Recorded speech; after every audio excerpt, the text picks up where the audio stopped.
ಕೈ ಬಿಡೇನು, ಕೈ ಬಿಡೇನು, ಆ ಮಾತು ಹೇಳಿದ ನನ್ನ ಹೇಳಿದ ನಲ್ಲವೇ. ನಾ ಕೈ ಬಿಡೇನು, ನಾ ಕೈ ಬಿಡೇನು, ಆ ಮಾತು ಹೇಳಿದ ನನ್ನ ಹೇಳಿದ ನಲ್ಲವೇ. ಯೇಸು ಕೈ ಬಿಡನು ದೈನಂದಿನ ಸತ್ಯವೇದ ಅಧ್ಯಯನಕ್ಕೆ ನಿಮ್ಮೆಲ್ಲರನ್ನು ಆಹ್ವಾನಿಸುತ್ತೇನೆ. ಇಂದು ಸಹ ನಾವು ಮುಂಜಾನೆ ದೇವರಿಗೆ ಕೋಪವನ್ನು ಎಬ್ಬಿಸುವಂತ 4 ಅಭ್ಯಾಸಗಳಲ್ಲಿ ಕೆಲವು ವಿಷಯಗಳನ್ನ ನಾವು ಕಲಿಯೋದಕ್ಕೆ ಹೋಗ್ತೇವೆ. ಈ ಮೆಸೇಜ್ ಅನೇಕರಿಗೆ ಆಶೀರ್ವಾದವಾಗಿತ್ತು. ಖಂಡಿತವಾಗಿ ಮುಂಜಾನೆ ಸಮಯವನ್ನ ದೇವರು ಕೊಡೋದಾದ್ರೆ ಏನೆಲ್ಲ ನಮಗಾಗುತ್ತೆ, ಕೊಡದೆ ಹೋದ್ರೆ ಏನೆಲ್ಲ ನಮಗೆ ಸಂಭವಿಸ್ತದೆ, ಅದರ ಕುರಿತು ನಾವು ಕಲಿಯೋದಕ್ಕೆ ಹೋಗೋಣ. ಈ ಮೆಸೇಜ್ ಮುಖಾಂತರವಾಗಿ ದೇವರು ನಿಮ್ಮನ್ನು ಆಶೀರ್ವದಿಸಲಿ. ನಿಮ್ಮ ಜೀವಮಾನದಲ್ಲಿ ಈ 2 ಕಾರ್ಯ ನಿಮಗೆ ಇರಲ್ಲ. ಅದು 2 ಕಾರ್ಯ ಯಾವುದು? ಯೆರೆಮೀಯ 2ನೇ ಅಧ್ಯಾಯ 13 ಮತ್ತು 14ನೇ ವಚನ. ನನ್ನ ಜನರು 2 ಅಪರಾಧಗಳನ್ನು ಮಾಡಿದ್ದಾರೆ, ಜೀವಜಲದ ಬುಗ್ಗೆಯಾದ ನನ್ನನ್ನು ಬಿಟ್ಟಿದ್ದಾರೆ, ತಮಗೋಸ್ಕರ ತೊಟ್ಟಿಗಳನ್ನು, ನೀರು ನಿಲ್ಲದ ಬಿರಿದ ತೊಟ್ಟಿಗಳನ್ನು ಕೊರೆದುಕೊಂಡಿದ್ದಾರೆ. ಇಸ್ರಾಯೇಲು ಒಬ್ಬ ದಾಸನೋ ಮನೆಯ ಗುಲಾಮನಾಗಿ ಹುಟ್ಟಿದವನೋ ಏಕೆ? 3 ಕ್ವಶನ್ ದೇವರು ಕೇಳ್ತಾ ಇದ್ದಾರೆ. ಇದು ಮುಂಜಾನೆ ಪ್ರಾರ್ಥನೆಗೆ ಕನೆಕ್ಷನ್ ಆಗುತ್ತೆ. ಅಂದರೆ ನಿಮ್ಮ ಮನೆಗಳಲ್ಲಿ ಎಲ್ಲ ಸಭೆಯಲ್ಲೂ ನಡೀತದೆ, ನೀವು ಹೇಗಾದರೂ ಚೂಸ್ ಮಾಡ್ಬೋದು, but spend time with god. 3 question ದೇವರೇ ನೇರವಾಗಿ ಕೇಳ್ತಾ ಇದ್ದಾರೆ. ಇಸ್ರಾಯೇಲು ಒಬ್ಬ ದಾಸನು ಅಂದರೆ ದೇವ್ರ ಮಕ್ಕಳು ನಾವು ಸೈತಾನ್ಗೆ ದಾಸರ, ಕಷ್ಟಕ್ಕೆ ಅಥವಾ ತೊಂದರೆಗಳಿಗೆ ನಾನು ನೀನು ದಾಸರ. ಅಂದರೆ ಹಿಂಸೆ ಬೇರೆ, but what you are facing, that you are facing, ನೀನು ಏನು ಫೇಸ್ ಮಾಡ್ತಾ ಇದೆಯೋ, ನಾನು ಮಾತಾಡ್ತಾ ಇರೋದು ಆತ್ಮಿಕವಾಗಿ. ಮತ್ತೆ ಅದಕ್ಕೆ ನೀನು ದಾಸನ, ಮನೆಯ ಗುಲಾಮನಾಗಿ ಹುಟ್ಟಿದ, ಮನೆಯ ಯಜಮಾನ ಅಲ್ವಾ ನೀನು, ಯಾಕೆ ನೀ ಗುಲಾಮ? 3ನೇದಾಗಿ, ಏಕೆ ನಿನ್ನಿಂದ ಎಲ್ಲ ಕಳ್ತನ ಆಗ್ತಾ ಇದೆ? ಯಾಕೆ ಸೈತಾನ್ ಎಲ್ಲ ಕಳ್ತನ ಮಾಡ್ತಾ ಇದ್ದಾನೆ? ಯಾಕೆ ಸಮಾಧಾನ, ಯಾಕೆ ವಿಶ್ರಾಂತಿ, ಯಾಕೆ ನೆಮ್ಮದಿ ಸೈತಾನ್ ಕಳ್ತನ ಮಾಡ್ತಾ ಇದ್ದಾನೆ? ದೇವರೇ ಕೇಳ್ತಾ ಇದ್ದಾರೆ. ಯಾಕಂದರೆ ಈ ಇಸ್ರಾಯೇಲರು, ಆ್ಯಕ್ಚುಲಿ ಇಸ್ರಾಯೇಲ್ನ ದೇವರು ಲೋಕಕ್ಕೆ ಅಧಿಕಾರಿಗಳನ್ನಾಗಿ ಇಟ್ಟಿದ್ರು. ಆದರೆ ಇವರು 2 ಅಪರಾಧ ಮಾಡಿದ್ರಿಂದ ದೇವರು ಇವ್ರನ್ನ ದಾಸನಾಗಿ ಗುಲಾಮನಾಗಿ ಸೂರ್ಯ ಆಗಕ್ಕೆ ಬಿಟ್ಟರು. ಯಾಕಂದರೆ 1, ಜೀವಜಲದ ಬುಗ್ಗೆಯನ್ನು ಬಿಟ್ಟುಬಿಟ್ರು. ಮುಂಜಾನೆ ಬೈಬಲ್ ಓದ್ದೇನೆ, ಪ್ರಾರ್ಥನೆ ಮಾಡ್ದೇನೆ, ದೇವ್ರನ್ನ ಆರಾಧನೆ ಮಾಡದೆ, ದೇವರೊಂದಿಗೆ ಮಾತಾಡದೆ ಇರೋಂಥ ಯಾವುದೇ ಒಬ್ಬ ವ್ಯಕ್ತಿಗೆ ಜೀವ ಇರಲ್ಲ. ಅವನು ಸುಮ್ಮನೆ ಹಂಗೆ ಇರ್ತಾನೆ, ಅವನಿಗೆ ಜೀವ ಇರಲ್ಲ. ನನ್ನ ಮನೆಯಲ್ಲಿ ಯಾರೇ ಇರ್ಬೋದು, ಅವ್ರನ್ನ ಕೇಳೋದು ಒಂದು, ನನಗೆ ಗುಡ್ ಮಾರ್ನಿಂಗ್ ಪ್ರೈಸ್ ಲಾರ್ಡ್ ಹೇಳಕ್ಕೆ ಬರ್ತಾರೆ, ಬಟ್ ಅವ್ರು ಹೋಗೋಕ್ಕಿಂತ ಮುಂಚೆ ನಾಷ್ಟಕ್ಕೋ ಇಲ್ಲ ಅವರು ಪಾಠಕ್ಕೋ ಎಲ್ಲ ಹೋಗ್ತಾರೆ. ಅಂದರೆ ನಾನು ಫಸ್ಟ್ ಕೇಳೋದು ಅವ್ರನ್ನ, ಬೈಬಲ್ ಓದ್ದಾ, ಪ್ರಾರ್ಥನೆ. ಯಾಕಂದರೆ ನನಗೆ ಗೊತ್ತು, ಒಬ್ಬರು ಮನೇಲಿ ಓದದೆ ಹೋದರೆ ಆವತ್ತು ಆ ಮನೆಯಲ್ಲೇ ಒಂದು ಅಸಮಾಧಾನ ಇರ್ತದೆ. ಇದನ್ನು ತಂದೆ ತಾಯಿಗಳು ನೀವು ದಯವಿಟ್ಟು ಒಂದು ನಿಯಮವಾಗಿ ಮಾಡ್ತೀರೋ ಇಲ್ಲ ಪ್ರೀತಿಯಿಂದ ಅದನ್ನು ನಿಮ್ಮ ಮನೆಯಲ್ಲಿ ಕ್ರಮೀಕರಿಸ್ತಿರೋ ಗೊತ್ತಿಲ್ಲ. It's very very important. ಚಿಕ್ಕ ಮಗುವಿನಿಂದ ಹಿಡಿದು, ನನ್ನ ಮನೆಯಲ್ಲಿ 5 ವಯಸ್ಸು ಮಗುವಿಂದ ಹಿಡಿದು ದೊಡ್ಡವ್ರವರೆಗೂ ಇದು ಕೇಳೋದು ಅದೇ ನನ್ನ. ಅದರ್ವೈಸ್ ಯು ಕೆನಾಟ್, ಆವತ್ತಿನ ಕಾಟ ಅವತ್ತಿಗೆ ಸಾಕಂದಂಗೆ ಆ ಕಾಟನ ನಾನು ನೀನು ಖಂಡಿತವಾಗಿ ಸಾಲ್ವ್ ಮಾಡೋಕ್ಕಾಗಲ್ಲ. ಸೊ ಜೀವ ಇರಲ್ಲ.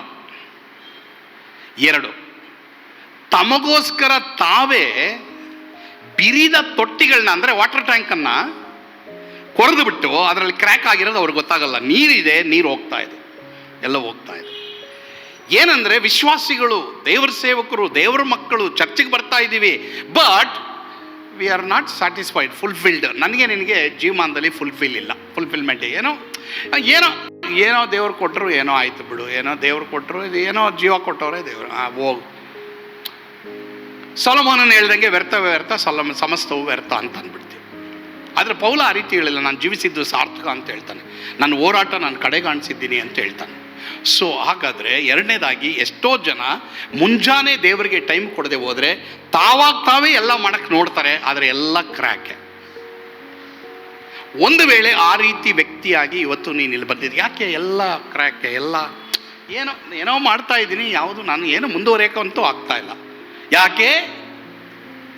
ನಿನ್ನ ಟ್ಯಾಂಕನ್ನು ನೀನೇ ಕಟ್ಕೊಂಡಿದೀಯಾ, ಬಟ್ ಜೀವನ ಆ ಕಡೆ ಹಾಕಿದೀಯಾ, ನೀರನ್ನ ಆ ಕಡೆ ಹಾಕಿದೀಯಾ.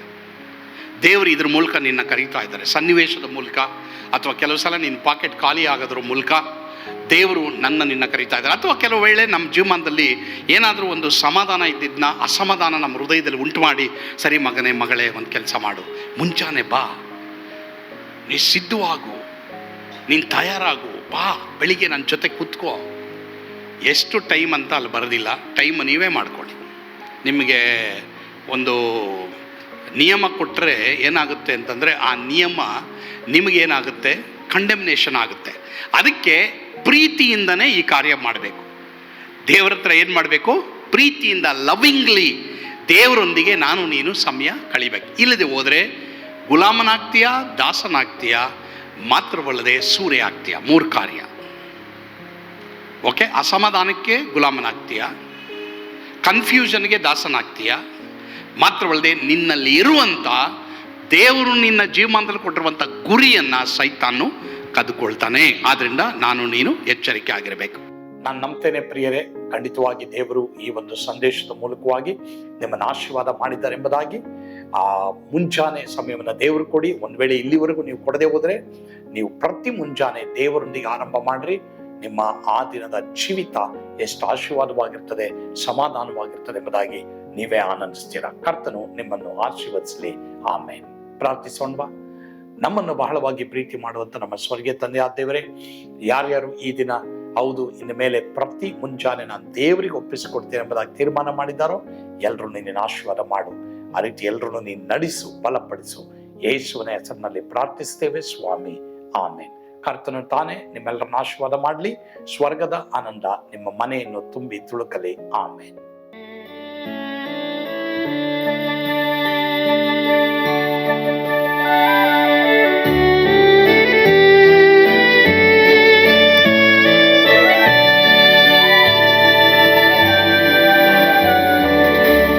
ಎಂಥ ಅದ್ಭುತವಾದ ದಿನ, ನಾನೆಂದಿಗೂ ಮರೆಯೇನು.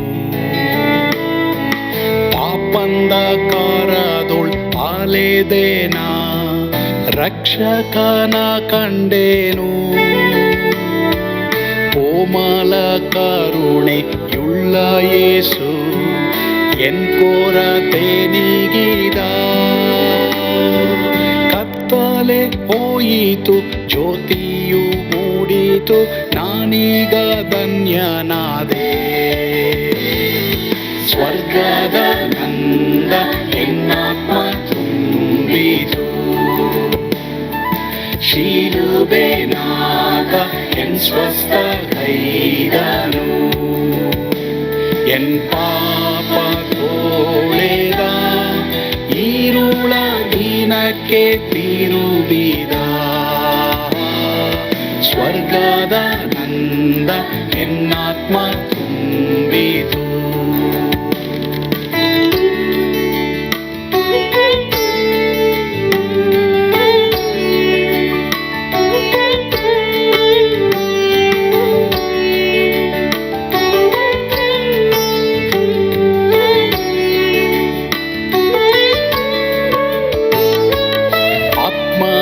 ನೂತನ ಜನ್ಮದಿಂದ ದೇವಪುತ್ರನಾದೇನು.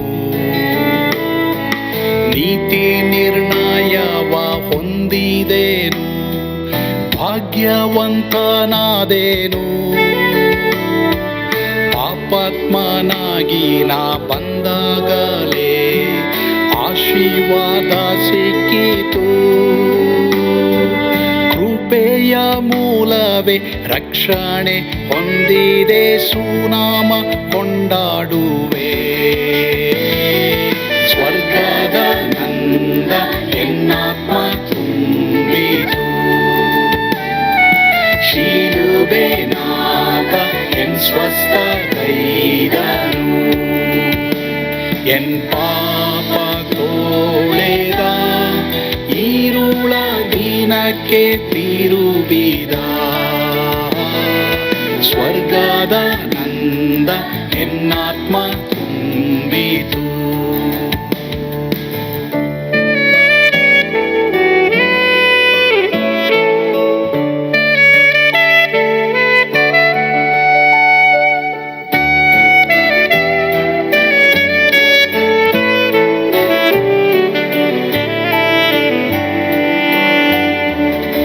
ಅನಂತ ನಿರೀಕ್ಷೆ ಏನಾಗಿದೆ, ಕಾಲವು ತೀರಲಾಗಿ